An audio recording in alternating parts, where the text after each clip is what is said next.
Christopher Bell got his first win of the year at New Hampshire Motor Speedway on Sunday, and with that New Hampshire win, Bell became the 14th driver to win this year, and is going to the playoffs also after winning the Ambetter 301. This is Bell's second win after holding off last week's winner Chase Elliott by a large 5.767 seconds. Here's Bell's thought on the win and more. "Man, that one was much needed there," said Bell, who won 3 straight NASCAR Xfinity Series races at the track from 2019 to 2021 and was second in last year's Cup Series race there. "I tell you what, that was a hell of a race from my viewpoint. It was so much fun racing with the 45, the 22, and the 9. We were all running different lines. That was a blast. Just so happy to be here at Joe Gibbs Racing, and so good to get that 20 car back in victory lane.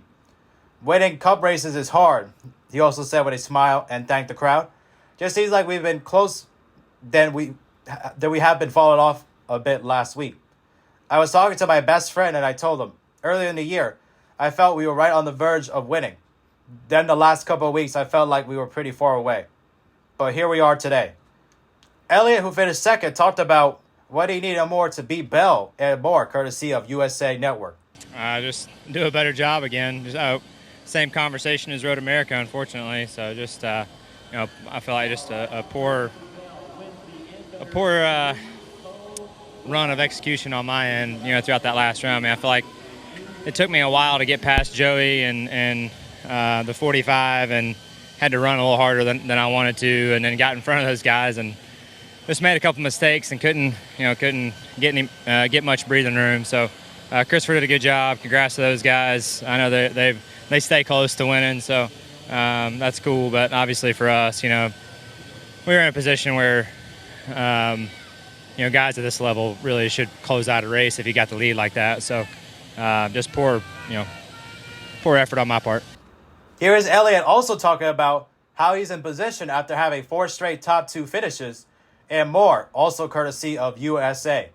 Yeah, but when you're in a position like we've been in, you need to finish them off, So the top 2s don't tell the whole story. Sometimes you got to step back and look at the reality of it. And the reality is, I've given away a couple races just by making too many mistakes. And, you don't want to have that. So try to clean it up for these final events.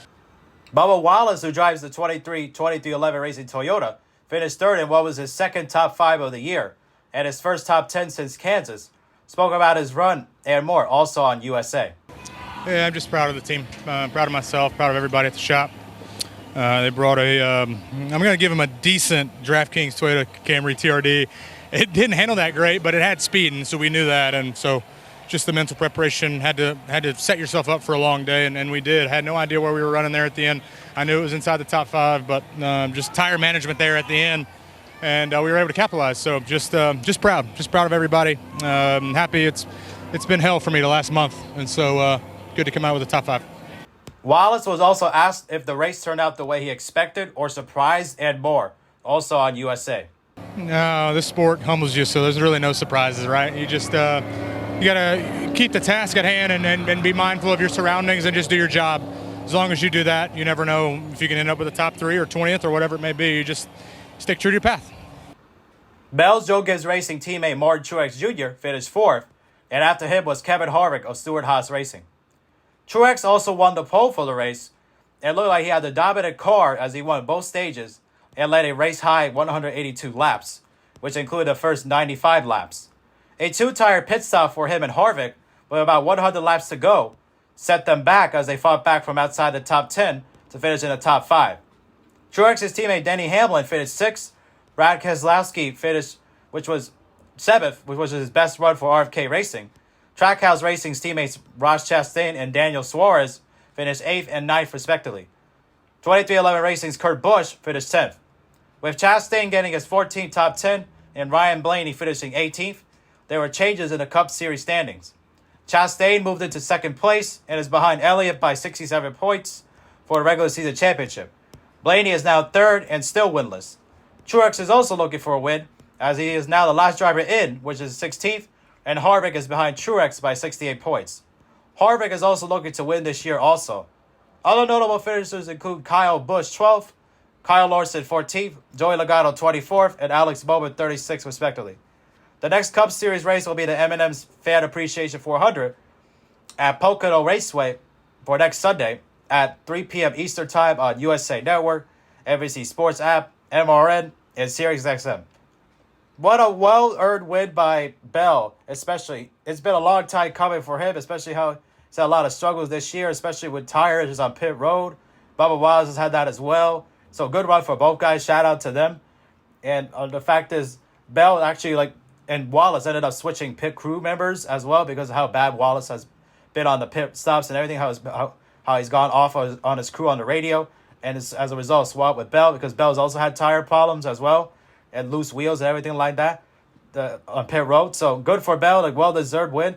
And he definitely earned this win because he had to fight Chase Elliott and battled late for the win. I was hoping Bell would go out and win, and he did, and he ended up pulling away late and dominated as well. Definitely affecting the playoff picture as well. Now, being a 14th different driver to win a race this year is incredible as well. To think that, it just tells you how the next gen car continues to amaze, especially continue to have different drivers win. And who knows, it could still be 16 winners. I mean, there's still a couple races left before the playoffs. So it could happen. Now, I'm going to go out on a limb and say it will happen because there's still drivers that haven't been able to win, like Blaney and Truex and Harvick. Right now, if the playoffs started, he'd be out. Who would have thought that going into the year, especially? And it's unbelievable how competitive it's been this year. And the fact that you're seeing drivers those guys not win, it just tells you how competitive it is, but also tells you the win in your in system, how it's affected now.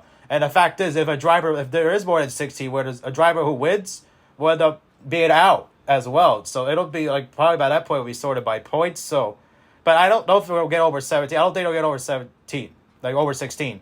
But who knows at this point? You just don't know who's going to win from week to week. And at Pocono, a track like that, who knows? Especially since it runs like a road course, who knows? It could be Michael McDowell who could be a factor. Maybe Tyler Reddick could come back and win as well. You never know. A track like that is unique. And there's going to be a lot of shifting there as well. So it's definitely exciting to see how the playoffs is going to be. But it's definitely nerve-wracking for these teams. It tells you, Truex said himself, he's got to win a race. And if he wins, he'll be good. But because I don't think points will be enough. And being 16, knowing that Daytona will be on the horizon as well, it tells you got to win. And if you don't win, you're out. Because that's basically how it's been looking right now. Because the parity that's been going on in the races and everything like that, obviously Daytona is the ultimate wild card. Anybody could win there. Obviously, Keselowski, he's good on those kind of tracks. McDowell, obviously, he won the Daytona 500 as well. So who knows what will happen. But definitely nerve-wracking for Harvick. I can't believe it that he continues to impress, but in a bad way.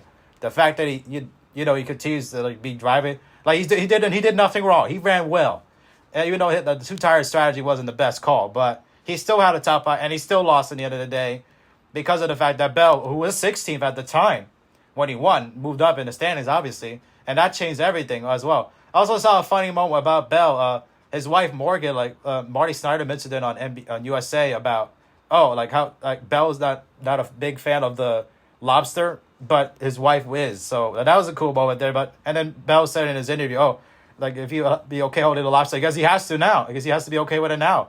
And that was a cool moment there too, especially there. I mean, it's a big trophy in New Hampshire, the lobster as well. So definitely a cool moment there. Cool trophy, even though I wouldn't want to hold that trophy either. I didn't blame Danny Hamlin there either. So, but yeah, that definitely even though it was a nice battle between him and Elliott late in the race, there wasn't much going on there. Even though I didn't see most of the race until stage 3. But still, though, definitely a nice win for Bell. Definitely well needed.